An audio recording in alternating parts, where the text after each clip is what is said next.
A very pleasant morning to everyone. Welcome to White and Ear channel. आज हम शुरू करते हैं लेक्चर 6 ऑफ बायोमोलिक्यूल। हमने इससे पहले 5 लेक्चर के अंदर यहाँ पर क्या है जितना भी पढ़ा हुआ है, जैसे कि एमिनो एसिड क्या होते हैं, न्यूक्लियोटाइड क्या होते हैं, पॉलीसेकेराइड किन्हें कहते हैं, प्रोटीन किसे कहते हैं, ये सब चीजें हमने हर इससे पहले अच्छे से डिटेल में कवर कर रखी है कि क्या होता है, कैसे बनते हैं वो सारी चीजें। कौन सा बॉन्ड है, पेप्टाइड बॉन्ड कहाँ आता है, ग्लाइकोसिडिक बॉन्ड कहाँ पे आता है, और पेप्टाइड बॉन्ड किन किन के बीच में बनता है, ग्लाइकोसिडिक बॉन्ड कहाँ बनता है, न्यूक्लियोटाइड से किस तरह से डीएनए बनता है, ये भी बात कर लिए। न्यूक्लियोटाइड न्यूक्लियोसाइड में क्या फर्क होता है, न्यूक्लियोसाइड क्या होता है, ये सारी चीजें आप डिटेल में अच्छे से जानते हैं। तो चलो क्लास को स्टार्ट करते हैं यहाँ पर आज वाली को। और आज हमारा जो टॉपिक है that is called as enzyme. तो जो एंजाइम नाम का टॉपिक है आपका, इसको आज देखना है हमें आज की क्लास के अंदर, जो ये है। इससे पहले देखो जो लेक्चर 5 था आपका, जो मैंने कल अपडेट किया था, उसमें क्या बताया था आपको, लिविंग स्टेट क्या होती है ये बात कर ली थी। कॉन्सेप्ट ऑफ मेटाबॉलिज्म, मेटाबॉलिज्म के अंदर भी एनाबॉलिक क्या होता है, कैटाबॉलिक क्या है, जैसे कि ग्लूकोज का ऑक्सीडेशन है तो किसके अंदर आएगा, एमिनो एसिड से प्रोटीन बन रहा है तो ये वाले पार्ट क्या होते हैं, किसके अंदर किस वाले मेटाबॉलिज्म के अंदर एनर्जी रिलीज होती है और किसमें यूज होती है, ये बात हम कर चुके थे। इतना तो यहाँ पे क्लियर होगा यहाँ पे अच्छे से। अब देखो जो आज का टॉपिक है एंजाइम नाम का, सबसे पहले तो ये जानेंगे कि जो एंजाइम है होता क्या है और एंजाइम करते क्या है, किस तरह से रिएक्शन में काम आते हैं, अगर एंजाइम ना होते तो रिएक्शन कैसे होती है, ये सब बातें अब करेंगे हम। तो चलो क्लास को शुरू करते हैं। सबसे पहले क्या है टॉपिक, क्या यहाँ पे क्या है, टॉपिक का नाम क्या होता है, एंजाइम। तो यहाँ पे आप हेडिंग कर सकते हैं बे एंजाइम। तो ये आपका है जो टॉपिक है आज का, एंजाइम करके। और इस पे क्वेश्चन ऐसा नहीं है कि तुम यहाँ पे वैसे पढ़ रहे हो, ये आया नहीं है, ये बहुत बार आया हुआ है क्वेश्चन। अगर रिसेंट का मैं बताऊं तो 2023 के अंदर था ये। उससे पहले 2000 वहां पे क्या होता है, मतलब कई बार था ये। 2023 में रिसेंट है इसलिए इसको लिख देता हूँ 2023 पी बाई क्यू। 24 में नहीं था, 23 में था यहाँ पर क्या डायरेक्टली, इसलिए बता रहा हूँ। 24 में किसी और टॉपिक से पूछा है उन्होंने। शुरू करें क्लास को, देखें बताओ तुम्हारे अकॉर्डिंग क्या होते हैं एंजाइम, किसे कहते हैं और क्या होते हैं एंजाइम। पहली चीज तो जितने भी एंजाइम्स है याद रखना, all enzymes are made up of protein. तो सारे एंजाइम किसके बने होते हैं बताइए, सारे एंजाइम बने होते हैं प्रोटीन के। और किसको छोड़कर, एक्सेप्ट राइबोजाइम। वो बुक ने हमसे कह दिया एनसीईआरटी ने कि सारे एंजाइम जो होते हैं वो प्रोटीन के बने होते हैं राइबोजाइम को छोड़कर। और राइबोजाइम क्या होता है, ये एक तरह का टाइप ऑफ आरआरएनए होता है। ये टाइप ऑफ आरएनए आप इसे ये भी कह सकते हो। जैसे कि हमारे पास में क्या आता है, एक बात बताओ, राइबोसोम कितने सब यूनिट से बना होता है, वो बना होता है 2 से। फिर हमारे अंदर कौन सी होती है, 70 80s। तो 80s होती है राइबोसोम, उसके भी कितने यूनिट होती है, 2, 50 और 30s। पढ़ा था नहीं पढ़ा था, 50 के अंदर तुम जाओगे वहां पर क्या आता है, तो वहां पर टाइप ऑफ आरआरएनए भी आता है और वहां पर टाइप ऑफ प्रोटीन भी आती है। तो आप इतना याद रखें, ये तुम्हारे पास में क्या होता है, it is a part of rRNA. तो ये पार्ट ऑफ आरएनए। तो आरएनए क्या होता है, न्यूक्लिक एसिड। तो याद रखना राइबोजाइम बना होता है न्यूक्लिक एसिड का, it is a type of nucleic acid. तो बिहेव करता है टाइप ऑफ न्यूक्लिक एसिड, क्योंकि ये आरएनए का सेगमेंट है, आरएनए का हिस्सा ही है, टाइप ऑफ न्यूक्लिक एसिड। तो चलो अगला देखें यहाँ पर, इसके अलावा और क्या आता है, एंजाइम जो होते हैं, एंजाइम्स एंजाइम्स आर, ऐसे लिख लें आप, एंजाइम्स आर ग्लोबुलर प्रोटीन। कौन सी प्रोटीन होती है बताइए, ये होती है ग्लोबुलर प्रोटीन। क्योंकि प्रोटीन के अंदर अगर आप जब देखते हो तो वहां पर एक नाम आता है फाइब्रस प्रोटीन और एक नाम आता है ग्लोबुलर प्रोटीन। तो एंजाइम होते हैं ग्लोबुलर प्रोटीन के अंदर, ये याद रखें थोड़ा सा। अगली चीज को हम बात करें हम एंजाइम के बारे में कि सर एंजाइम करते क्या है। एंजाइम वो कैटेलिस्ट है, केमिस्ट्री में हम कैटलिस्ट बोलते हैं, एंजाइम को बायो में क्या कहते हैं, इनको बोलते हैं बायो कैटलिस्ट, क्योंकि लिविंग के अंदर काम में आते हैं ये। अब केमिस्ट्री में आप इंडस्ट्री में क्या इस्तेमाल करते हो, कैटलिस्ट को करते हो। तो यहाँ पर थोड़े हम बॉडी में कैटलिस्ट करते हैं, तो यहाँ पर जो नाम बोलते हैं that is called as enzyme. तो एंजाइम जो होते हैं इनको किस नाम से जानते हैं बताइए, दी आल्सो कॉल्ड एज, इनको याद रखना, also called as bio catalyst. तो इनको आप बायो कैटलिस्ट के नाम से भी जानते हो। तो बायो कैटलिस्ट का मीन समझ जाना, क्योंकि बायो के अंदर जो कैटलिस्ट का रोल प्ले कर रहा है वो कौन होता है बताओ, एंजाइम। कर लोगे यहां तक।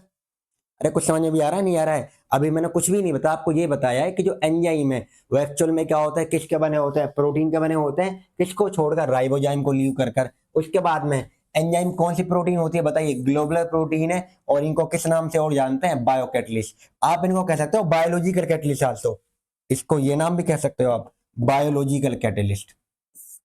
चलो मैं लिख देता हूं, बायोलॉजिकल कैटलिस्ट भी कह सकते हैं आप। तो बायोलॉजिकल कैटलिस्ट क्या होता है, ये चीज को याद रखें। अब बायो कैटलिस्ट भी वही बात है, बायोलॉजिकल कैटलिस्ट भी वही बात है, ये एंजाइम के ही नाम है। अब जो एंजाइम होते हैं करते क्या है, एंजाइम वो हमारे पास में एक इस तरह का कंपोनेंट है, इस तरह का सबस्टांस है जो रेट ऑफ केमिकल रिएक्शन को लाख गुना बढ़ा सकता है। अगर मैं खुद की बात करूं, ह्यूमन बीइंग की, हमारी बॉडी के अंदर जो हम खाना खाते हैं, फॉर एग्जांपल आप मॉर्निंग में खाना खाते हो, तो तुमने जो खाना खाया तुम्हें 1 घंटे बाद ही, 2 घंटे बाद ही फील होने लगता है कि सर दोबारा भूख लगाई हमें। तो एक्चुअल में मतलब जो खाना आपने खाया उसे कौन डाइजेस्ट करवा रहा है, वो एंजाइम ही तो है। अगर आपकी बॉडी से एंजाइम को रिमूव कर दें तो तुम्हारे खाने को पचने में लग जाएंगे 10 साल के आसपास। तो कहेंगे सर एक वक्त का खाना इतने साल चल जाएगा, और भी ज्यादा होता है। जब आप जाओगे मेडिकल कॉलेज में आपको वहां पर सीखने को मिलेगा। अब जो तुम्हारा खाना पच जाता है, तुम तो सारे कबाड़ी बने पड़े हो एक्चुअल में अगर बात करें तो हम, क्योंकि जो तुम खाना खाते हो वो तुम्हारा पच जाता है 2-3 घंटे, 3-4 घंटे लास्ट है। 4 घंटे के बाद में तुम ये कह देते हो, सुबह में खा के जाते हो लंच में, सर अब हमसे रुका नहीं जा रहा, अब तो हमें लंच करना ही पड़ेगा, क्योंकि बिना खाना खाए अब हम पढ़ नहीं सकते। करते हो कि नहीं करते हो, यहाँ पर क्या है। और अगर तुम्हारी बॉडी से एंजाइम को हटा दें तो वही खाने को पचने में साल लग जाएंगे, कई साल लग जाएंगे, साल भी नहीं कई साल।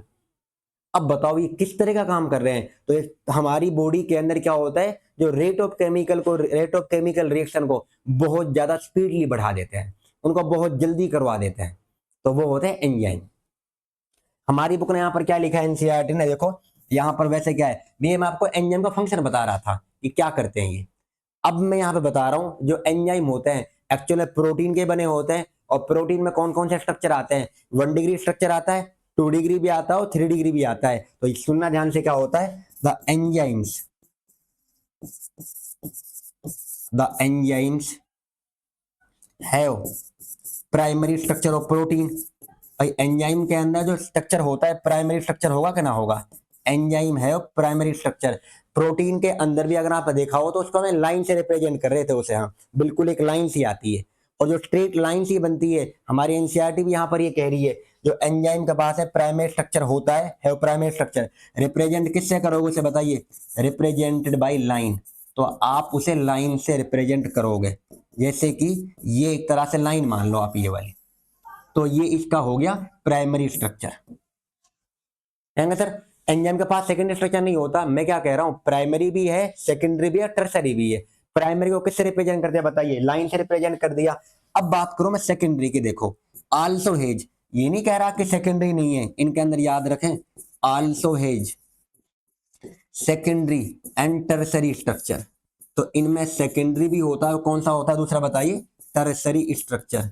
तो also have secondary and tertiary structure, tertiary structure. अब तुम ये कहोगे सर एक बात बताओ, सबसे इंपॉर्टेंट स्ट्रक्चर कौन सा है। अगर मैं बात करूं जो टर्सरी स्ट्रक्चर है, वो स्ट्रक्चर होता है एंजाइम के अंदर जो जरूरी होता है एंजाइम के फंक्शन के लिए।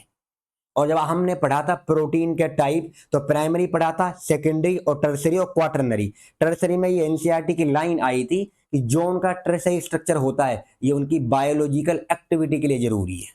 ये लाइन वहां पे लिखी थी हमने, बायोलॉजिकल एक्टिविटी के लिए। तो याद रखना कौन सा स्ट्रक्चर फंक्शनल होता है एंजाइम के लिए, जो काम करेगा, जो एंजाइम के लिए बहुत जरूरी है, तो टर्सरी होता है, ये बात को मत भूलना। तो यहां पर लिख सकता हूं, देखें द टर्सरी स्ट्रक्चर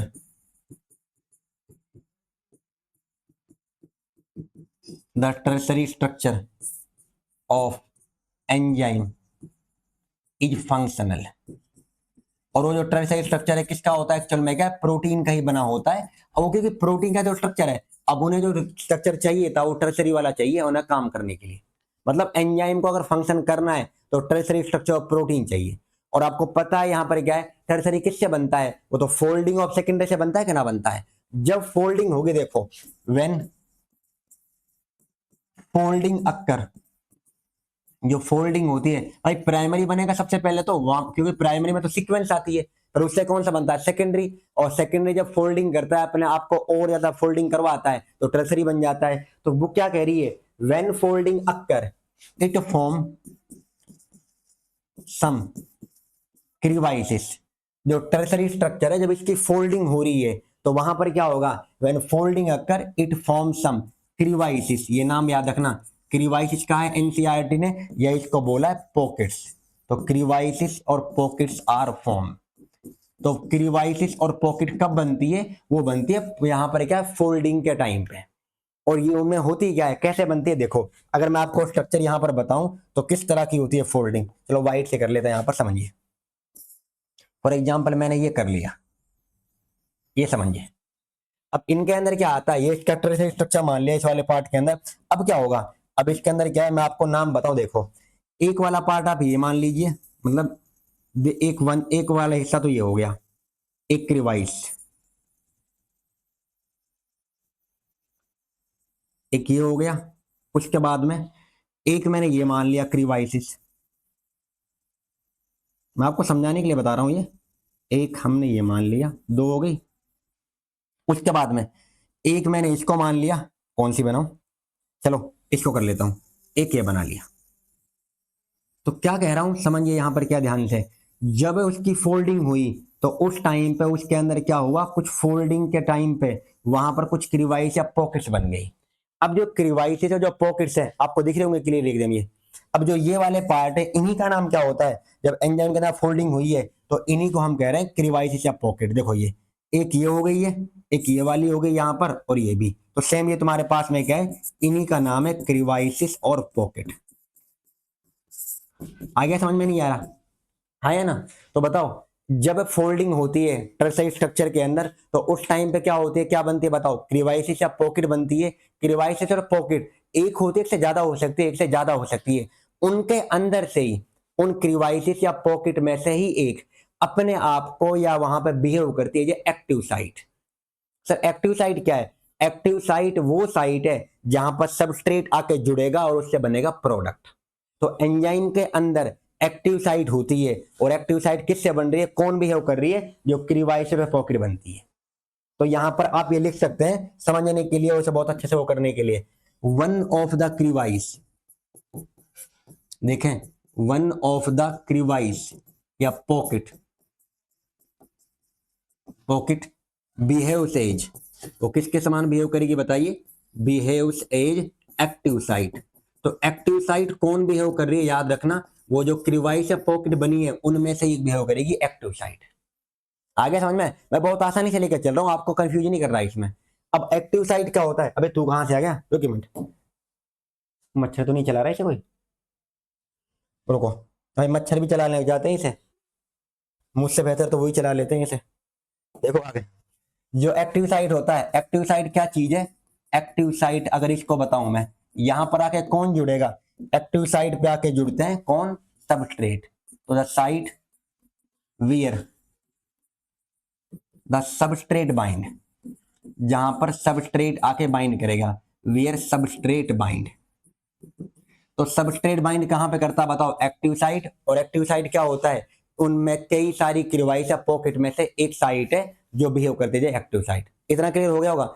अगला सुनो ध्यान से, जो हमारे पास एंजाइम्स हैं, एंजाइम की जो खास बात है यहां पर क्या आता है भाई, एंजाइम जो होते हैं वो एक स्पेसिफिक टेम्परेचर पे और पीएच पे काम करते हैं। ऐसा नहीं है कि आप उसे किसी भी जगह पे ले जाओ काम कर लेंगे। हमारी बुक ने क्या कहा, देखो हमारी बॉडी का जो टेम्परेचर है वो कितना होता है, हमारी बॉडी का टेम्परेचर 37 डिग्री होता है, 37 डिग्री सेल्सियस। तो हमारी बॉडी के एंजाइम 37 डिग्री के आसपास में ही सारे के सारे फंक्शनल है। अगर हमारी बॉडी का टेम्परेचर आपने उससे ज्यादा कर दिया तो एंजाइम इनएक्टिव हो जाएंगे, क्योंकि वो हाई टेम्परेचर पे काम ही नहीं करते। क्यों नहीं करते, उनका स्ट्रक्चर चेंज हो जाता है। तो सुन लो ध्यान से क्या कह रहा हूं, enzymes get affected by, enzymes get affected by temperature. किससे फर्क पड़ेगा बताइए, टेम्परेचर एंड पीएच। और से भी पड़ता है, भी रुको बाद में बताऊंगा और किससे पड़ता है, पर अभी हमें इसी को पढ़ना है। अब टेम्परेचर और पीएच करने से क्या हो जाता है, सुनो ध्यान से क्या है, व्हेन टेम्परेचर इज इंक्रीज जब तुम टेम्परेचर को क्या कर दोगे बताइए, इंक्रीज कर दोगे, तो व्हेन टेम्परेचर इज इंक्रीज और डिक्रीज, जब आप या तो बढ़ा दोगे या क्या कर दोगे, यहां पर क्या होता है डिक्रीज, तो they become inactive, becomes increase और डिक्रीज, द एंजाइम्स बिकम, तो एंजाइम कैसे हो जाएंगे बताओ, स्टार्ट होंगे मतलब एक्टिव हो जाएंगे, इनएक्टिव हो जाएंगे, तो enzymes become inactive. Sir inactive क्यों हो जाते हैं, क्योंकि उनका स्ट्रक्चर चेंज हो जाता है, ये याद रखना। और हाई टेम्परेचर पे क्या होता है, उनका जो स्ट्रक्चर जो शेप है सारा का सारा चेंज। तो ये चीज यहां पर याद रखें, क्या कह रहा हूं, the structure of enzyme get, the structure of enzyme get change at high temperature, at high और लो टेम्परेचर, चाहे आप कम करो चाहे ज्यादा करो, उनका स्ट्रक्चर चेंज हो जाएगा। और जब स्ट्रक्चर चेंज हो गया, अब बताओ काम कैसे कर पाएगा, तो इसका मतलब उनका स्ट्रक्चर पे चेंज आता है, टेम्परेचर से भी आता है और पीएच से भी आता है। अगर आप अबोव द पीएच ले जाओगे तो भी दिक्कत हो जाएगी, अगर बिलो द पीएच ले जाओगे तो भी दिक्कत है। तो उनको चाहिए एक ऑप्टिमम टेम्परेचर और ऑप्टिमम पीएच। तो ये लाइन अगर आप यहाँ पे लिखना चाहें तो लिख सकते हैं, the enzymes function at, the enzymes are functional. तो जो एंजाइम्स होते हैं कहाँ फंक्शनल होते हैं, सुनना, the enzymes are functional at optimum pH and optimum temperature. तो लिख दो यहां पर बेशक ऑप्टिमम टेम्परेचर, ये टेम्परेचर है, और एंड पीएच, इसी को आप कहते हो ऑप्टिमम पीएच। कर लोगे यहां तक, उम्मीद कर रहा हूं कि समझ में आ रहा होगा आपको, क्योंकि मैं बिल्कुल स्टेप बाय स्टेप बता रहा हूं। अगला देखो, सर जो एंजाइम होते हैं हम मतलब कितने पे काम करते हैं, एनसीईआरटी ने खुद ने लिखा है कि जो एंजाइम्स होते हैं, enzymes works at about 40 degree Celsius, क्योंकि 40 डिग्री के आसपास का उन्होंने टेम्परेचर लिया है, enzymes works at about 40 degree Celsius. अब देखो कुछ ऑर्गेनिज्म ऐसे भी होते हैं जो बहुत ज्यादा गर्म जगहों पर रहते हैं। अब जो ऑर्गेनिज्म होते हैं जो बहुत ज्यादा मतलब ही मतलब गर्म वाले इलाकों में होते हैं, जैसे कि तुम्हारे पास में क्या थर्मल स्प्रिंग बोल दूं मैं, हॉट वेन सल्फर वाले पार्ट है। अब उनके अब एक बैक्टीरिया होता है, आप पढ़ोगे 12th क्लास में बायोटेक्नोलॉजी, बैक्टीरिया का नाम होता है थर्मस एक्वेटिक्स। ये बैक्टीरिया वो बैक्टीरिया है जिसके अंदर से हम एक एंजाइम को निकालता है, और एंजाइम का नाम होता है टेक पॉलीमरेज। और ये एंजाइम काम में आता है पीसीआर में। कहेंगे sir PCR police control room, मेरे भाई पुलिस कंट्रोल रूम नहीं होता, वो होता है पॉलीमरेज चेन रिएक्शन। और आरटीआर पीसीआर को यूज किया जाता है किसके अंदर, यहाँ पे कोरोना टेस्ट को पता करते हैं उस टाइम पे, कोई अलग से कोई और यूज नहीं होता। तो ये यहाँ पे सुनो ध्यान से, क्या है जो एंजाइम्स है, enzymes isolated from thermophilic organisms, thermophilic जो बहुत हाई टेम्परेचर पे है उन्हें बोलता है thermophilic. The enzymes isolated from thermophilic organisms can work at high temperature, क्योंकि भाई वो जीव भी हाई टेम्परेचर पे रहते हैं, तो उनकी बॉडी के अंदर जो एंजाइम है वो हाई टेम्परेचर पे काम कर लेते हैं। और उनमें टेम्परेचर कितना होता है देखो ध्यान से, गए इनके अंदर बुक ने लिखा हुआ है 80 से लेके 80 टू 90 डिग्री सेल्सियस, ये वाला पार्ट। तो एंजाइम्स आर फंक्शनल, तो enzymes are functional at high temperature. तो इनके अंदर जो एंजाइम फंक्शन कहाँ होता है, हाई टेम्परेचर पे, और कितना होता है 80 टू 90 डिग्री, वो आप कर देना।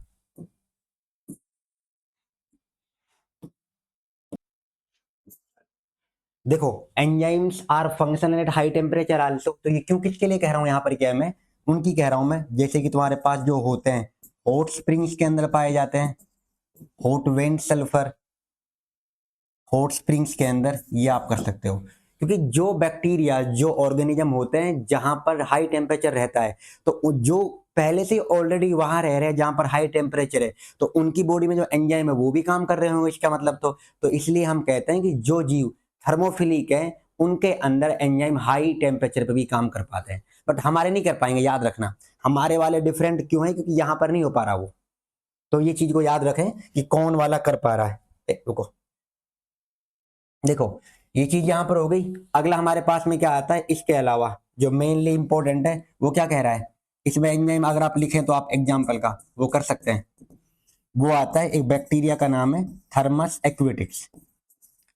थर्मस एक्विटिक्स क्या होता है, इससे जो एक एंजाइम होता है that is called as Taq polymerase. अभी मैंने आपको बोला था वो टेक पॉलीमरेज का नाम, ये नाम होता है टेक, क्योंकि कहां से नाम आया देखो, टी का मीन्स है थर्मस और एक्यू का मतलब होता है एक्वेटिक्स, ये वाला। और ये किस में काम आता है, यूज्ड इन पीसीआर। पीसीआर का मीन्स पॉलीमरेज चेन रिएक्शन, उसमें काम आता है, क्योंकि डीएनए की मल्टीपल कॉपी, लाखों कॉपी बनानी होती है, करोड़ों कॉपी, तो उस टाइम पे यही काम इस्तेमाल यूज करते हैं हम। तो यहां पर हम क्या कह रहे हैं, सुनो ध्यान से कि, अरे यार इसको आगे पीछे करना पड़ता है बार बार, क्या है सुनो,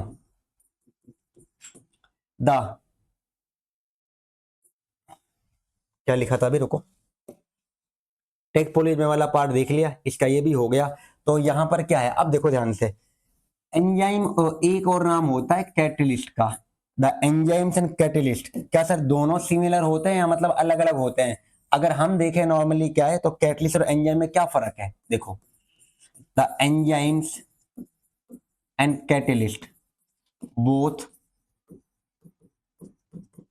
are different in many way. कई सारे तरीके के अंदर क्या होता है, वो कई वे के अंदर अलग अलग होते हैं। और जो सबसे इंपॉर्टेंट हमारे लिए जो क्राइटेरिया है वो होता है, कैटलिस्ट काम कर पाते हैं हाई टेम्परेचर पर एंजाइम नहीं कर पाते, वो आपको मैंने ही बता दिया। तो ये याद रखना यहाँ पर क्या है, क्योंकि सुनो ध्यान से क्या कह रहा हूं, द एंजाइम्स, जो वो ऑर्गेनिज्म जो थर्मोफिलिक है उनको छोड़कर नॉर्मल ऑर्गेनिज्म के एंजाइम्स नहीं काम कर पाएंगे 80-90 डिग्री पर, बिल्कुल नहीं कर सकते। तो क्या कह रहा हूं, द एंजाइम्स लूज देयर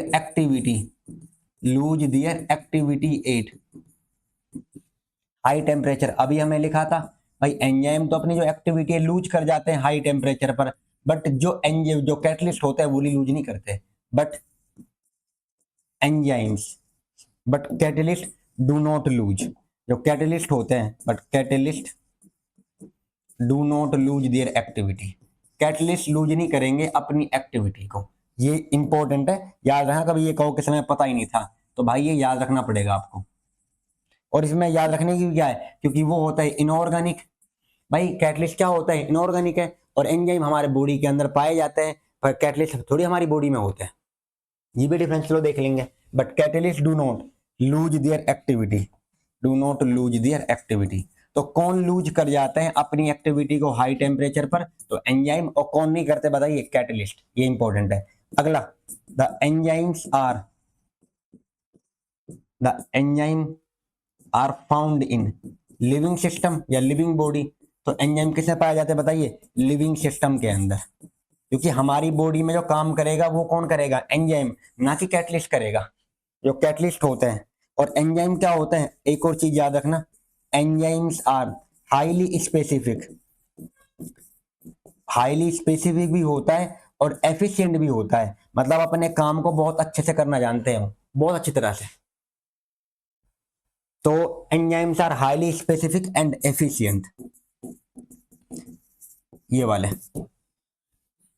जो कैटलिस्ट है यहां पर क्या है, कैटलिस्ट नहीं होते हैं, catalyst are absent in living system, catalyst नहीं होते लिविंग सिस्टम में, क्योंकि हमारी बॉडी में कैटलिस्ट काम नहीं कर रहा। तभी तो शुरुआत में मैंने कहा था जो कैटलिस्ट का काम है हमारी बॉडी में कौन कर रहा है, एंजाइम, इसलिए दूसरा नाम भी उसको कहा जाता है बायो कैटलिस्ट या बायोलॉजिकल कैटलिस्ट, इसलिए लिखा जाता है वो, याद रखना। तो catalyst are absent in living system, और इतने ज्यादा एफिशिएंट भी नहीं होते, याद रखना है, नॉट मच एफिशिएंट, मतलब एंजाइम के समान एफिशिएंट नहीं होते ये। तो चलो ये थोड़ा बहुत क्या है, इसका डिफरेंस था यहाँ पर, ये क्या होता है कैसे होता है। अब देखो जो केमिकल रिएक्शन है, अगर मैं बात करूँ आपसे केमिकल रिएक्शन की, अब जो टॉपिक है यहाँ पर, क्योंकि केमिकल रिएक्शन को तो कैटेलाइज करते हैं ये। अब कैसे कितने रिएक्शन, मतलब रिएक्शन पे क्या फर्क पड़ता है, कैसे पड़ता है वो देखें। जब भी केमिकल रिएक्शन होती है तो उसमें दो तरह का चेंज देखने को मिलता है, एक चेंज को हम कहते हैं फिजिकल चेंज और एक को कहते हैं केमिकल चेंज। तो याद रखें केमिकल रिएक्शन के अंदर कौन कौन सा चेंज होता है बताइए, one is called as physical change, और दूसरे को चेंज को क्या कहते हैं बताइए, केमिकल चेंज। तो फिजिकल चेंज और केमिकल चेंज, ये दो तरह के चेंज आपको देखने को मिलता है किसी केमिकल रिएक्शन के अंदर। कुछ ऐसी रिएक्शन होती है जिनके अंदर शेप चेंज होता है या उनकी स्टेट चेंज होती है। तो जब उनका शेप बदलेगा और उनका क्या बदलेगा, स्टेट मतलब या तो उनका फेस बदले या उनका शेप बदले, बट वहां पर कोई भी बॉन्ड का ब्रेकन नहीं हुआ, कोई बॉन्ड का ना टूटना हुआ है ना बनना हुआ है, तो उसे कहते हैं फिजिकल चेंज। और जिस रिएक्शन के अंदर बॉन्ड टूटेंगे और बॉन्ड नए बनेंगे उसे कहते हैं केमिकल चेंज। तो याद रखना किसके अंदर बॉन्ड टूटते हैं और बनते हैं, तो इस वाले में देखो, नो बॉन्ड्स आर ब्रोकन, इसके अंदर कोई भी बॉन्ड नहीं टूटते हैं, याद रखना ये। ओनली चेंज किस में आएगा बताइए, चेंज किस में आता है, change in face. Sir face का मीन्स क्या, रुको, change in face and shape, या तो शेप में चेंज आ जाए या किस में चेंज आ रहा है बताओ, फेस में आ रहा है। तो जब फेस में और शेप में चेंज आएगा तो उसे आप कहते हो क्या, फिजिकल चेंज, और यहां पर कोई बॉन्ड का ब्रोकन नहीं हुआ, इंपॉर्टेंट है। एग्जाम्पल दूं आपको, देखिए, तो एग्जाम्पल इसका यहां पर क्या आएगा, केमिकल चेंज को यहां मिटा दूं, इसको यहां, इसको तो यहीं रहने दो ना, यहां पर देखो, चलो यहां पर एग्जाम्पल वहां साइड में लिख दूंगा, रुको, इसके अंदर क्या आ जाएगा, यहां पर बॉन्ड्स आर ब्रोकन, इसमें बॉन्ड टूटते हैं। सर एग्जाम्पल देकर समझाओ, हम नहीं समझेंगे ऐसे, वरना आप ऐसे तो आप नॉर्मली क्या कुछ भी बता दोगे। देखिए आगे, फॉर एग्जाम्पल क्या है, ये वाटर है, जब वाटर होता है आइस की फॉर्म में, तो बताओ आइस फॉर्म वाटर की कौन सी फॉर्म होती है, सॉलिड लिक्विड गैस, कौन सी फॉर्म होती है, बर्फ, तो उसकी सॉलिड फॉर्म है। तो देखिए आइस कन्वर्ट हुई है लिक्विड वाटर के अंदर, तो जो वाटर हुआ है आइस क्या है, सॉलिड फॉर्म में, लिक्विड वाटर तुम्हारे पास में क्या होता है, नॉर्मल जो लिक्विड है वो लिक्विड फॉर्म के अंदर हो गया है, फिर उसके बन गए वेपर, तो वेपर कौन सी फॉर्म है बताइए, गैस की फॉर्म में। पर इसके अंदर आप देख लेना, वाटर जो होता है उसमें कोई भी केमिकल बॉन्ड का ब्रोकन नहीं हुआ, यहाँ पर कोई बॉन्ड नहीं टूटा, और जब कोई बॉन्ड नहीं टूटा है तो उसी को हम क्या कह रहे हैं, ये फिजिकल चेंज है। तो it is example of physical process या फिजिकल चेंज, तो एक फिजिकल प्रोसेस है ये। तो बताओ मुझे, ये फेस बदल रहा है कि ना बदल रहा है, पहले कैसा था, पहले आइस की फॉर्म में, फिर नॉर्मल लिक्विड हो गया, और फिर क्या हो गया, वेपर की फॉर्म में, गैस में आ गया। तो फेस का बदलना फिजिकल चेंज है। समझ में आ रहा है, नहीं आ रहा है। अब देखो अगला एक क्वेश्चन, ये तो फिजिकल प्रोसेस का हो गया, फिजिकल चेंज का। सर अब केमिकल का बताओ, जैसे बॉन्ड टूट रहे हो।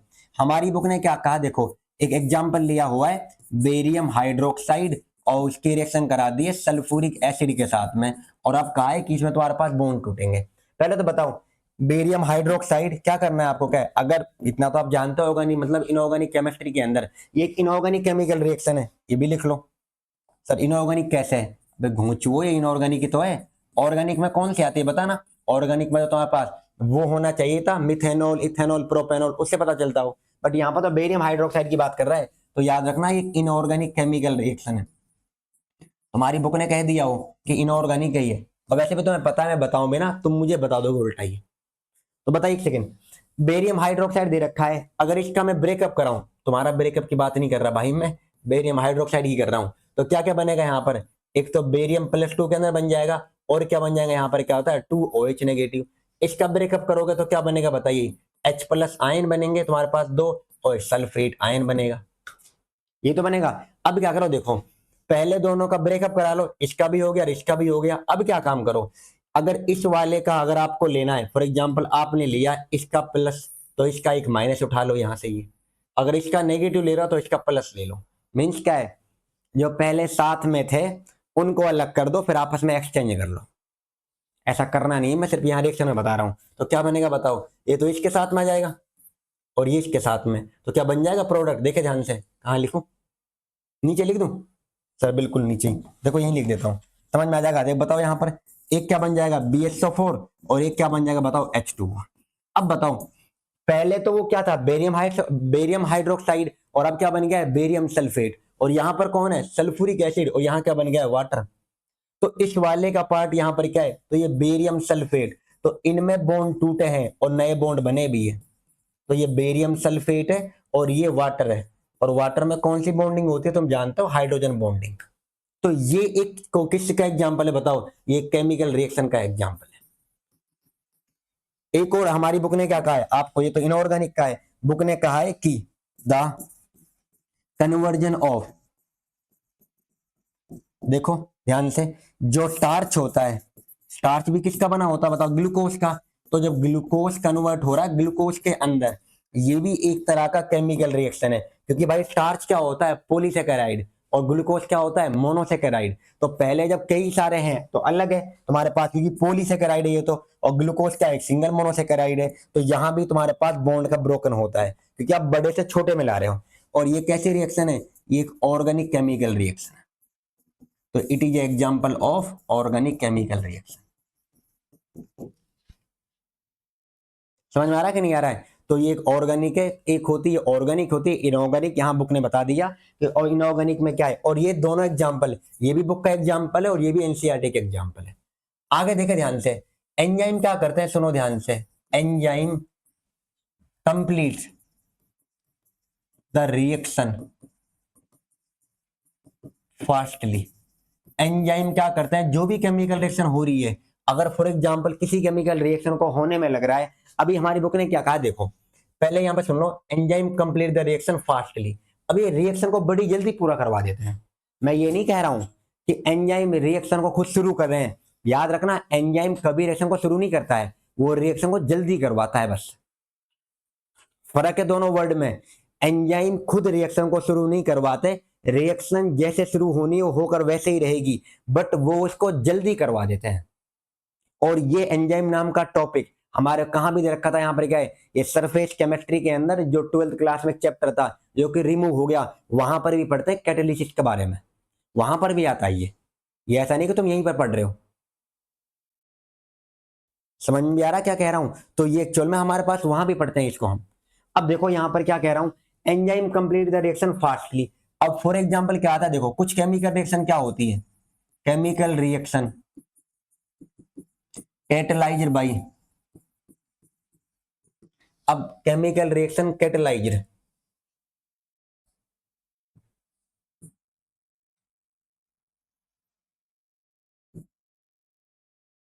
देखो जो केमिकल रिएक्शन होती है catalyse, chemical reaction which which are catalysed occur speedily या फास्टली, जिनमें कैटलिस्ट का या तुम्हारे पास एंजाइम क्या होता है, जब अगर इनऑर्गेनिक केमिकल रिएक्शन है तो वहां पर हमारे पास में क्या कौन आएगा बताओ, इनऑर्गेनिक वाले पार्ट के अंदर वहां तो कैटलिस्ट आ जाएगा, और जहां पर हमारी बॉडी के अंदर चल रही है नॉर्मली केमिकल रिएक्शन वहां पे एंजाइम है। तो वो ये कह रहा है जिन रिएक्शन में एंजाइम इस्तेमाल हो रहा है वो बड़ी जल्दी पूरा हो जाती है, और जिनमें कैटलिस्ट या एंजाइम यूज नहीं हो रहे तो वो बहुत धीमे से शुरू, मतलब बहुत धीमे से कंप्लीट होती है।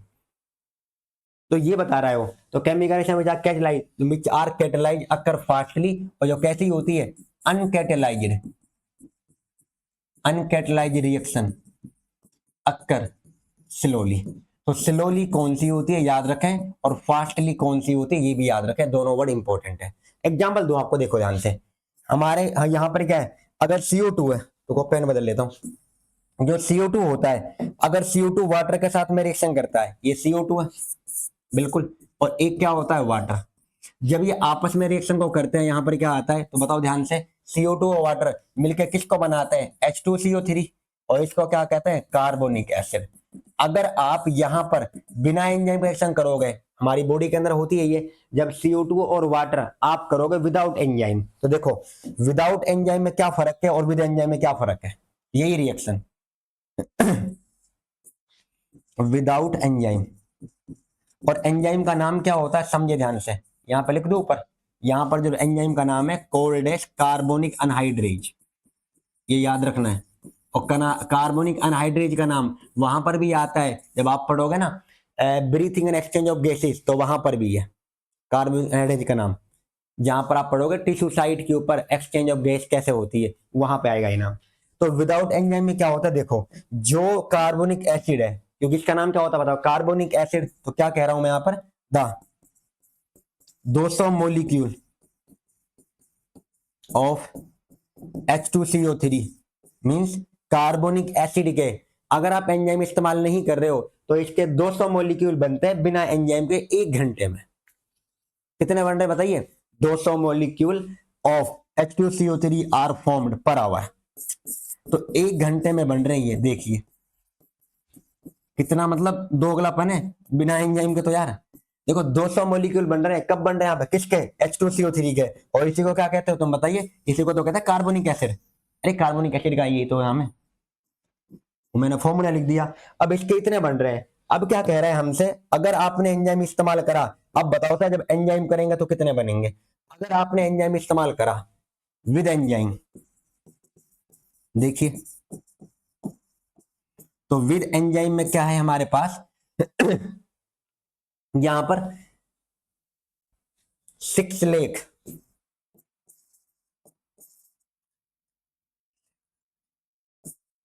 6 लाख मोलिक्यूल्स फॉर्म पर सेकेंड। अब बताओ कितना वो है, फर्क है। यहां पर कितने मोलिक्यूल बन रहे हैं बताइए, 200 मोलिक्यूल। और कितनी देर में बन रहे हैं, 1 घंटे में। यहां पर 1 सेकंड में बन रहे हैं 6 lakh molecule. 6 lakh molecule 1 second में। तो रिएक्शन को एंजाइम ने कितने गुना बढ़ा दिया, मिलियंस ऑफ टाइम, करोड़ गुना बढ़ा दिया है। तो यहां पर जो एंजाइम की रिएक्शन है, आप उसे मतलब एक तरह से कह सकते हो कि जो एंजाइम का फंक्शन है, सच में ये तो बिना मतलब इसको हम डिफाइन भी नहीं कर सकते। तो कितना बड़ा काम कर रहा है वो, 6 लाख मोलिक्यूल कहां 1 सेकंड में, और 200 मोलिक्यूल कहां पर है। विद एंजाइम में क्या है और विदाउट एंजाइम में क्या है, फर्क तो देखिए। विद एंजाइम में क्या आ रहा है, विदाउट एंजाइम में क्या है। ये विदाउट एंजाइम है और ये विद एंजाइम है, फर्क देख लो। रिएक्शन कितने गुना बढ़ चुकी है, यहां पर क्या है, the reaction has accelerated 10 million times. देखो आगे, the reaction is accelerated by million times. तो रिएक्शन मिलियन टाइम इंक्रीज हो गई, एक्सीलरेट हो गई। बताओ कहां पर 200, कहां पर 6 लाख मॉलिक्यूल, ये डिफरेंस शायद आप नहीं भूलोगे, मैं इतना उम्मीद आपसे करता हूं। और एक और बात सुनो, मुझे आपको वैसे बतानी थी, वो जो नीट का पेपर अभी 5 जून को, 5 मई को हुआ था, नीट का पेपर 5 मई को हुआ था लास्ट टाइम। उसके बाद में रीनीट भी हुआ था 21 जून को। अब जो पेपर था वो अभी तक सुप्रीम कोर्ट के अंदर क्या केस ही चल रहा था। पहले उसकी डेट 8 जुलाई को आनी थी, उसके बाद में एक्सटेंड कर दी, कभी 13 कर दी, उसके बाद 18 भी है, फिर कल 23 तारीख को जो निकल गया, क्योंकि आज तो 24 है, 24 है, 24 जुलाई। तो 23 जुलाई को सुप्रीम कोर्ट ने कह दिया कि रीनीट नहीं होगा। जो बच्चे वेट कर रहे थे कि दोबारा से रीनीट होगा, क्योंकि इसमें भी मुझे हमें पता है कि कुछ बच्चे तो रीनीट नहीं देना चाह रहे थे, कुछ देना चाह रहे थे। अब उन्होंने कह दिया कि हमारे पास इस तरह का कोई ऐसा रिकॉर्ड नहीं है कि प्रूफ जिनके पास में कह सकें कि इस तरह से वो लीकेज में आ रहा है, वो आ रहा है। तो उन्होंने क्या बहाना लगा दिए भाई। अब जिन बच्चों के 600 अबोव मार्क्स है, जिनके 600 अबोव है, उनको अपनी और थोड़ी तैयारी अच्छे से करनी है, बहुत अच्छे से गया है तो वो बहुत ज्यादा 700 और 700 का अबोव भी चले जाएंगे। तो मैं अब कोई ऑप्शन नहीं है कि अब यहाँ पे कैसे हम टाइम को वेस्ट कर लें। अपने टाइम को यूटिलाइज करो, क्योंकि अभी तक तो हमको ये सहारा मिल रहा था, एक उम्मीद मिल रही थी कि यहाँ पर हम दोबारा से रीनीट दे देंगे। अब रीनीट का तो ऑप्शन ही खत्म हो गया है। तो अब अपनी तैयारी को अच्छे से करें, मेहनत करें। याद रखना, कभी भी किसी की भी मेहनत बेकार नहीं जाती है। दुनिया चाहे कुछ भी कर ले, अगर आप कभी हार नहीं मानोगे, जरूर याद रखना आप बहुत बड़ा कुछ कर लोगे। कोई बात नहीं, रीनीट उन्होंने क्या कैंसिल कर दिया, कोई वो नहीं है। हम मानते हैं, हर कोई जानता है कि पेपर मतलब लीक हुआ था, पेपर के अंदर बहुत दिक्कतें हुई है, कहीं पर कुछ हुआ, कहीं पर कुछ हुआ, हजारों रीजन है और सब कोई जानता है। बट भाई देख लो एंड में क्या हुआ है कि यही फैसला आया है कि रीनीट नहीं होगा। कोई बात नहीं, यहाँ पे क्या है, बस आप सबसे ये रिक्वेस्ट है, अपने आप को टूटने मत दे। और याद रखना, कहते हैं ना नॉर्मली क्या है, क्योंकि जब हम पे हालात आते हैं, वैसी सिचुएशन आती है, तभी तो हम सबको खुद को चेक किया जाता है कि हम कितने स्ट्रांग हैं। क्योंकि पेशेंस बहुत बड़ी चीज है, हमको सब्र रखना है। मुश्किल से हमारे पास 8-9 महीने हैं, उनके अंदर क्या अच्छे से तैयारी करो, वापस से अपना पेपर देना है आपको 25 में, शायद 4 मई को होगा 25 में पेपर। क्योंकि जो भी संडे पड़ रहा है आपका फर्स्ट वीक के अंदर, उसको पेपर हो जाता है। तो चलो अच्छे से अपनी तैयारी स्टार्ट करें, बिना टाइम वेस्ट करें अपना, जितना हो आपसे हो सके। क्योंकि जो आपने पढ़ रखा था वो आपको रिवाइज करना है, क्वेश्चंस प्रैक्टिस करने हैं, ये सब आपको काम करना है। और जो फ्रेशर थे उनको तो कोई बात ही नहीं है, ये सब मैं उनसे कह रहा था, जो ड्रॉपर वाले बच्चे उनके लिए। तो चलो क्लास को भाई आगे पढ़ते हैं। मैं मानता हूं कि मतलब जानता हूं तुम्हारा दुख कितना हो सकता है, करे भी तो करे क्या, सुप्रीम कोर्ट के आगे थोड़ी हमारी चलती है यार। देखो आगे, अब इन्होंने क्या, देखो अब एनसीईआरटी के अंदर जो लिखा हुआ था यहाँ पर, अभी रुको एक मिनट, इसको बताने के बाद में ये उन्होंने बता दिया, वेट,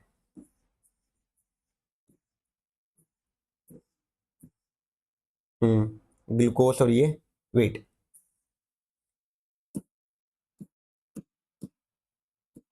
तो रिएक्शन तुम्हारे पास में कितने गुना बढ़ गया बताइए, तो रिएक्शन है एसिलेटेड बाई मिलियन टाइम, तो ये तुम्हारे पास है मिलियन टाइम इंक्रीज हो रही है। यहाँ पे मैंने पेज एक दो ऐड नहीं करे वैसे, तो देखो ध्यान से क्या है, मिलियन टाइम में तुम्हारे पास में एसिलेट हुई है। तो यहाँ पर बुक ने लिखा है द एंजाइम्स आर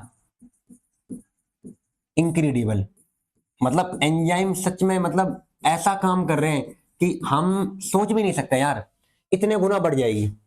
और मिलियन टाइम में भी कितने गुना बढ़ा है, देखो यहाँ पर कितने थे तुम्हारे पास में 200 मोलिक्यूल है, यहाँ पर कितने 6 लाख मोलिक्यूल। तो एनसीईआरटी की लाइन है, अगर तुम देखो यहाँ पर क्या है, तो रिएक्शन एसिलेटेड बाई, जिसको मैंने मिलियन लिखा हो, 10 मिलियन टाइम बढ़ती है एक्चुअल में, मिलियंस में लिख लो कोई बात नहीं, बट अगर पूछो कितने मिलियन है तो 10 मिलियन है, याद रखना ये भी 10 मिलियन टाइम है, तो ये चीज भी याद रख लेना, कितने मिलियन टाइम बढ़ी है, 10 मिलियन। 1 मिलियन में कितने होते हैं 10 लाख, तो यहां पर तो 10 मिलियन आया है, करोड़ों गुना बढ़ी है, इतनी तेज रिएक्शन हुई है। आगे देखो ध्यान से, जो रेट होती है देखो, rate of reaction can also be called, ये एनसीईआरटी की लाइन थी वो आप जानते हो, rate of reaction can also be, be rate of reaction can also be called velocity of reaction, इसको आप वेलोसिटी ऑफ रिएक्शन कह सकते हो। बट आपको पता है वेलोसिटी के अंदर क्या आती है, डायरेक्शन, अगर डायरेक्शन पता है तो आप रेट ऑफ रिएक्शन को क्या कह सकते हो बताइए, वेलोसिटी ऑफ रिएक्शन भी कह सकते हो, क्योंकि वेलोसिटी फिजिक्स में आपने पढ़ा होगा कि वहां पर क्या आता है बताओ, डायरेक्शन आता है।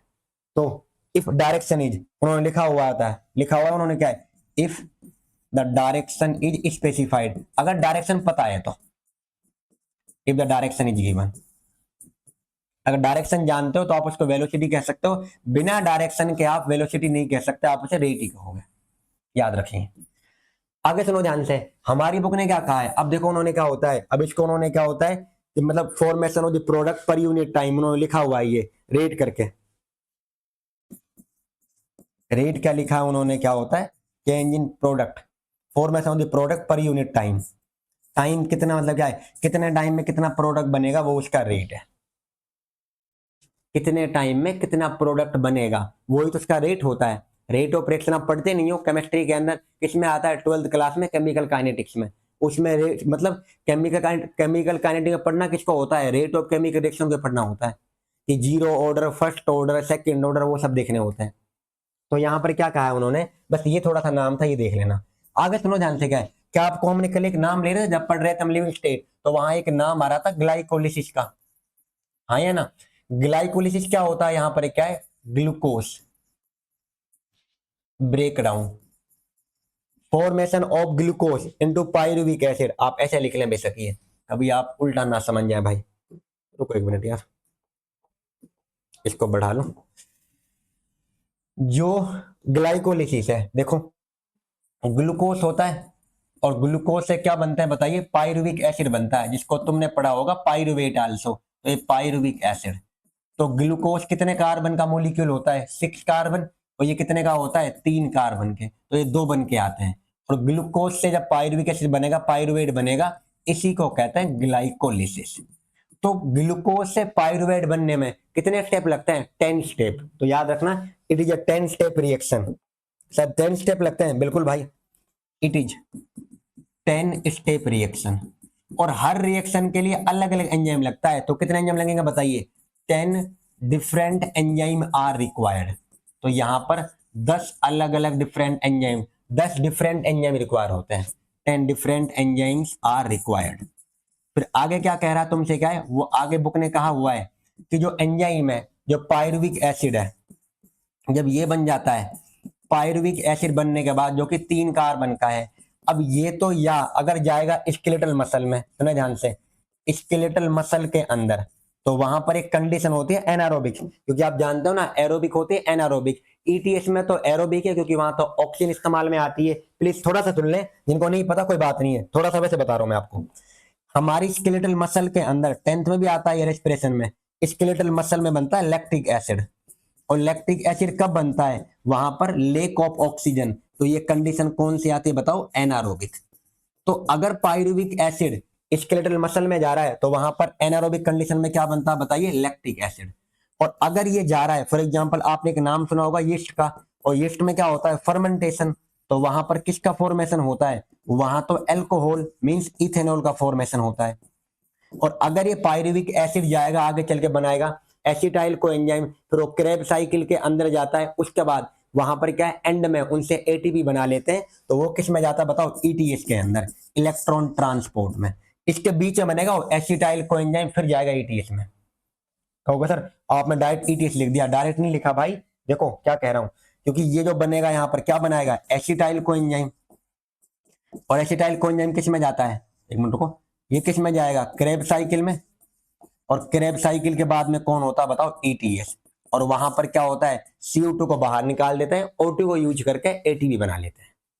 क्योंकि हमारा जो मेन पर्पज होता है ग्लाइकोलिसिस का, वो क्या होता है, एटीपी बनवाना ही होता है। फिर आप एंड में कहते हो कि हमें एक ग्लूकोज से 38 एटीपी मिलती है। तो हमारी बुक ने ये बताया आपको कि फर्मेंटेशन के अंदर जो कि यीस्ट में हो रहा है, यीस्ट क्या होता है, खमीर, जो एक्चुअल में क्या है, गांव के अंदर जब भी बारात वगैरह होती है, जो रोटी बनती है तुम्हारी डबल रोटी के समान, अब जो उन्हें मतलब एक तरह से क्या डफ बनाती है, जो इतनी मोटी रोटी बन पाती हो बिकॉज ऑफ यीस्ट ओनली, इसमें फर्मेंटेशन होता है। और फर्मेंटेशन जो होता है यहाँ पर क्या है, अब देखो इसमें किसका फॉर्मेशन हो रहा है बताओ, इथेनॉल का हो रहा है। इसके अंदर फर्मेंटेशन में कौन सी गैस रिलीज होती है, CO2, कार्बन डाइऑक्साइड, यहाँ पर ये। तो अब इसके बाद जो टॉपिक है हमारे पास, देखो यहाँ पर जो टॉपिक आएगा, अब यहाँ तक एनसीईआरटी की रीडिंग करते हैं, उसके बाद देखते हैं क्या होता है। देखो पहली चीज, सारे एंजाइम, देखो क्या लिखा हुआ है, एक लाइन को देख लेना अच्छे से, सारे एंजाइम किसके बने होते हैं बताओ, ऑल एंजाइम्स आर प्रोटीन। देखो सारे एंजाइम किसके होते हैं बताओ, ऑलमोस्ट। आर किसके बने होते हैं, प्रोटीन के। कुछ न्यूक्लिक एसिड है, देख लो किसके समान बिहेव करते हैं बताओ, एंजाइम के समान, और क्या नाम है उसका, राइबोजाइम। मैंने बता दिया एक तरह का RNA, करवा देता ये वाला पार्ट। आगे देखें, हम एंजाइम को मतलब लाइन डायग्राम से कर रहे हैं, ये वाला पार्ट उन्होंने बताया आपको। देखो जो प्राइमरी स्ट्रक्चर है किससे रिप्रेजेंट कर दिया है, सिंगल लाइन से, सीक्वेंस ऑफ लाइन से कर लिया है। उसके बाद याद रखना एंजाइम के पास में लाइक एनी प्रोटीन है सेकेंडरी स्ट्रक्चर भी होता है, कौन सा होता है, टर्सरी भी होता है। अगर आप देखोगे जो तुम्हारा टर्सरी स्ट्रक्चर है, जब इसको हम फोल्ड करते हैं, जब इसको यहाँ पर क्या है तो फोल्ड करते हैं, देखो प्रोटीन चेन फोल्ड, तो वहां पर क्या बनती है बताओ, अपॉन वहां पर क्रिस क्रॉस इटसेल्फ, तो वहां पर क्रिवाइसिस बनती है, पॉकेट बनती है।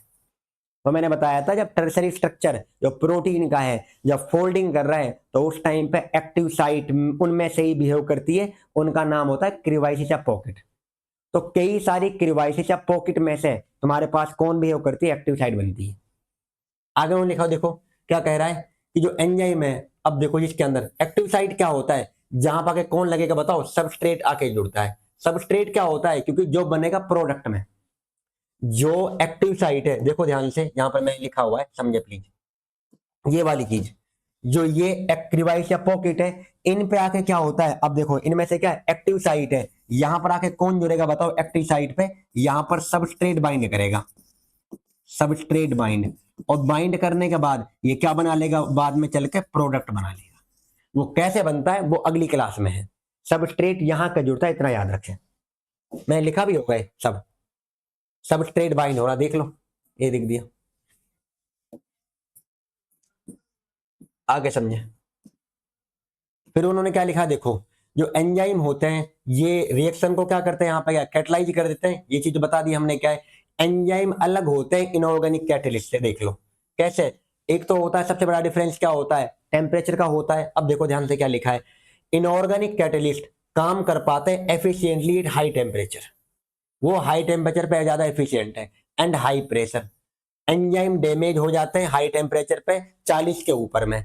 बट जो जीव कहाँ होते हैं बताइए, जैसे कि हॉट वेंट या सल्फर के अंदर, वो स्टेबल होते हैं और अपनी कैटालिटिक पावर को मेंटेन कर लेते हैं यहां तक 80 और 90 डिग्री तक। मैंने आपको बताया था बैक्टीरिया का नाम थर्मस एक्विटिक्स, कितने पर भी काम कर लेता है बताओ, 90 के आसपास भी काम कर लेता है। और वहाँ एंजाइम का नाम क्या होता है, टेक्सपोलिनेज, और किस में यूज होता है, पीसीआर में। ये बात कर ली। अब उन्होंने क्या, देखो थर्मल स्टेबिलिटी क्या होता है, इंपॉर्टेंट फैक्टर होता है इनका टेम्परेचर का। देखो आगे उन्होंने क्या किया, देखो केमिकल कंपाउंड में कितने तरह का चेंज आ रहा है, दो तरह का चेंज है, एक को क्या कहते हैं फिजिकल चेंज, और एक को हम क्या कहते हैं, देखो फिजिकल चेंज क्या है, स्टेप का बदलना विदाउट ब्रेकिंग ऑफ बॉन्ड, ये फिजिकल प्रोसेस है। फिजिकल प्रोसेस में कोई बॉन्ड का ब्रोकन नहीं होता, केमिकल में होता है वो। तो ये बात कर ली थी हमने। देखो यहाँ पर एग्जांपल भी दिया है, व्हेन वाटर बिकम वेपर, देखो यहाँ पर लिखा, जब बर्फ पिघलेगी और पानी को बनाएगी, और पानी पिघल किसको बनाएगा, वेपर बनाएगा, ये एक फिजिकल प्रोसेस है। मैंने एग्जांपल दे दिया था आपको। फिर आगे क्या होता है, जहां पर बॉन्ड ब्रोकन होंगे वो कौन सा प्रोसेस होगा बताइए, केमिकल रिएक्शन का। ये रहा एग्जांपल, देखो ये रहा बेरियम हाइड्रोक्साइड और सल्फ्यूरिक एसिड, ये बना दिया बेरियम सल्फेट और वाटर, इनऑर्गेनिक केमिकल रिएक्शन है। लो आगे एग्जांपल, ये लिख दिया उन्होंने। अगर हाइड्रोलिसिस, देखो स्टार्च छूट रहा है किसमें, ग्लूकोज में, तो कैसी केमिकल रिएक्शन है, ऑर्गेनिक केमिकल रिएक्शन है। अब rate of chemical physical process क्या होता है, कितने टाइम में प्रोडक्ट बन रहा है, उसको आप रेट कहते हो। और अगर डायरेक्शन पता है तो आप क्या कह सकते हो बताइए ध्यान से, ये रहा, अगर आप रेट के डायरेक्शन पता है तो क्या कहोगे बताइए, उसको वेलोसिटी कह सकते हैं। तो रेट को आप वेलोसिटी भी कह सकते हो, कब, जब डायरेक्शन पता हो। ये बता दिया। हाँ एक और चीज जो इसमें इंपॉर्टेंट है, ये मेरे दिमाग से स्लिप हो गई यार ये, देखो यहां लिख लो प्लीज, जो जनरल रूल है, क्या कह रहा है, जनरल रूल जो होता है वो ये कह रहा है, फॉर एवरी 10 डिग्री सेल्सियस, जो 10 डिग्री सेल्सियस होता है, हर 10 डिग्री सेल्सियस पर अगर आपने फॉर एग्जांपल टेम्परेचर को या तो इंक्रीज कर दिया या तुमने डिक्रीज कर दिया, तो तुम्हारी जो केमिकल रिएक्शन है या तो क्या कर जाएगी बताइए, या तो तुम्हारी इंक्रीज कर जाएगी, और या तुम्हारे पास में या तो डबल होगी रेट ऑफ रिएक्शन, और या वो आधी हो जाएगी, डिक्रीज कर जाएगी। तो फॉर एवरी 10 डिग्री सेल्सियस, तो रिएक्शन क्या हो सकते हैं बताइए, रिएक्शन कैन, जो रिएक्शन है बताइए, रिएक्शन कैन इंक्रीज, तो रिएक्शन कैन इंक्रीज और डिक्रीज। तो याद रखना हर 10 degree for every 10 degree Celsius, ये जनरल रूल कह रहा है वो।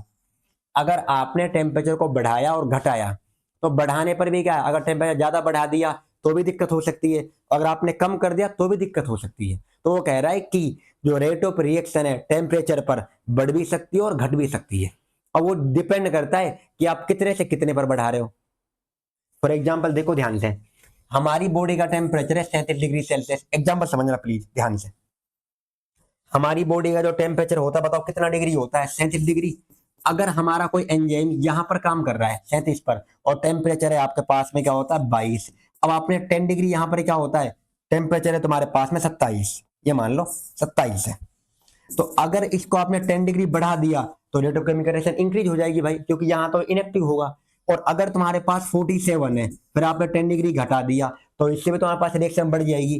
तो डिपेंड कर रहा है। और ये आपने कहा 37 है, जहां पर 10 डिग्री और बढ़ा दिया, 47 कर दिया, तो रिएक्शन घट जाएगी।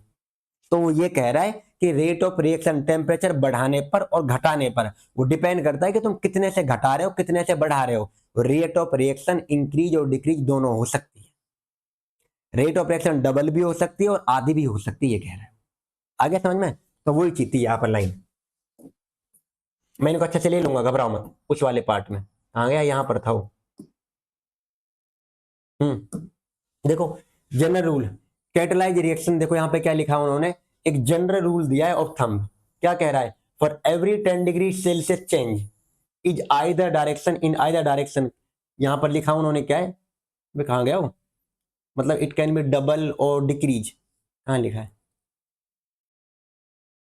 ये लिख दिया उन्होंने। फिर आगे चल के यहाँ पर देखो ये रहा, डबल हो सकती है और डिक्रीज हो सकती है by half for every 10 degree change in direction, ये रहा। तो अगर तुम यहाँ पे क्या है, रेट ऑफ रिएक्शन डबल भी हो सकती है और डिक्रीज भी हो सकती है, ये चीज वो याद रखें। कब, for every 10 degree Celsius change. Important.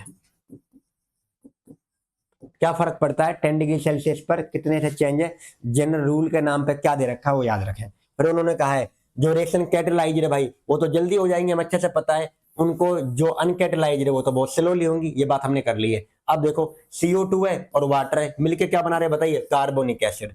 ये मैंने एग्जांपल दिया था VVIP, ये है इंपॉर्टेंट है VVIP, ये वाला पार्ट। देखो क्या लिखा है, एंजाइम जब एब्सेंट है तो देखो रिएक्शन बहुत स्लो है, कैसे, कितने मॉलिक्यूल बन रहे हैं बताइए, 200 मॉलिक्यूल बन रहे हैं 1 घंटे में। और जब आपने एंजाइम को यूज कर लिया तो बताओ कितने बन रहे हैं तुम्हारे पास, क्या नाम होता है एंजाइम का, कार्बोनिक अनहाइड्रेज। रिएक्शन कितने गुना चली गई तुम्हारे पास बताओ, 6 लाख मॉलिक्यूल बन रहे हैं और रिएक्शन बढ़ कितने गुना गई बताइए, 10 मिलियन टाइम। तो power of enzyme is incredible Indeed. Low VVIP, तो कितने गुना रिएक्शन बढ़ जाती है, कितने मॉलिक्यूल बन रहे हैं, 6 लाख मॉलिक्यूल पर बीइंग। यहाँ पे क्या होता है पर सेकंड, एवरी सेकंड, ये रहा ना, 1 सेकंड में बनते हैं 6 लाख मॉलिक्यूल। कितना तेज, मतलब तेज रिएक्शन हो गई है।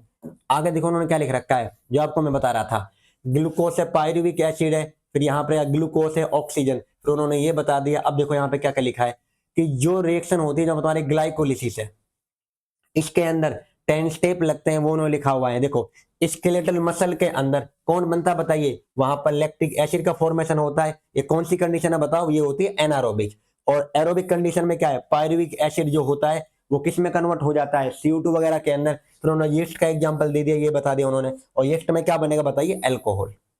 ये है, तो डिफरेंट कंडीशन के अंदर डिफरेंट प्रोडक्ट बन जाते हैं एक ही सब्सटेंस से, ये याद रखें।